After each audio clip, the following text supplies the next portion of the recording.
On va juste attendre le passage, puis on va pouvoir y aller.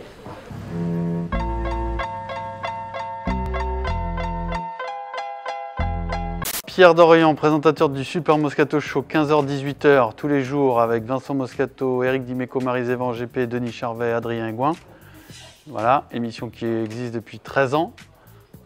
Et voilà. Ah bah parce que nous on s'amuse à l'antenne, on est une émission où le ton c'est la bonne humeur. Voilà, on parle de sport entre nous avec des très fortes personnalités et on s'amuse surtout. Je suis né en 76, j'ai découvert le foot en 82 avec la Coupe du Monde, et même pas avec la Coupe du Monde, avec la demi-finale de Coupe du Monde, France-Allemagne à Séville, premier match de foot que je voyais de ma vie. Donc j'ai été contaminé immédiatement, j'ai pleuré à la fin du match alors que je ne connaissais pas les règles du foot avant le début du match. Et puis à la rentrée suivante, je me suis rendu compte qu'il y avait un championnat de France, quand j'ai vu comment ça marchait. J'ai regardé un classement et immédiatement j'ai cherché Paris dans ce classement. Donc je me suis tout de suite identifié et donc j'ai toujours été supporter du PSG, même avant de le savoir. Alors j'ai été germanophobe un temps, c'est totalement passé. Ensuite j'ai été italianophobe parce qu'on perdait souvent en Coupe d'Europe les clubs français contre les clubs italiens. C'est complètement passé, mais alors complètement. Aujourd'hui je suis italianophile, j'adore ce pays et j'adore le foot italien. Et aujourd'hui, en termes de foot, je serais plutôt hispanophobe parce que je trouve qu'ils ont un boulard pas possible. Enfin, ils t'expliquent le foot tout le temps, cela. Aujourd'hui, je ne m'endors plus avec l'after car je suis 3 heures à l'antenne et qu'à un moment, la radio, j'en ai jusque-là. En revanche, j'ai été génération after, c'est-à-dire les premiers after, bien sûr. C'était un tel phénomène, on ne pouvait pas rater ça. Et aujourd'hui, les soirs de grands matchs, c'est toujours after, ça c'est sûr.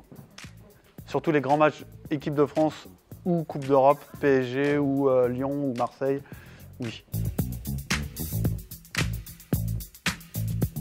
Dans la mesure où l'after est une communauté, les membres de la communauté, je n'ai pas dit secte, hein, les membres de la communauté en veulent toujours plus.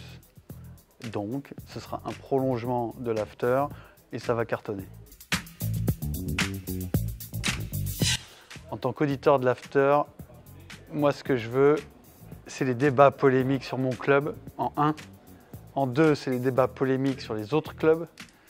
Et en 3, de l'opinion jeu-joueur. Bon, ce qu'ils font très bien. Donc là, il n'y a pas de souci. Il faut transposer ça à un canard. Je pense que ça sera pas très difficile en fait. Non, mais alors sur Battiston, c'est pas qu'il y a faute, c'est que c'est le fondement même du sport. C'est-à-dire il y a une injustice caractérisée, tu es obligé de l'accepter. Tu es obligé de l'accepter parce que c'est comme ça. Et le sport, c'est comme ça. Le sport, tu es obligé d'accepter l'injustice, ça fait mal. Mais normalement, si tu es normalement constitué, ça doit te rendre plus fort, ou du moins tu dois le positiver d'une manière ou d'une autre.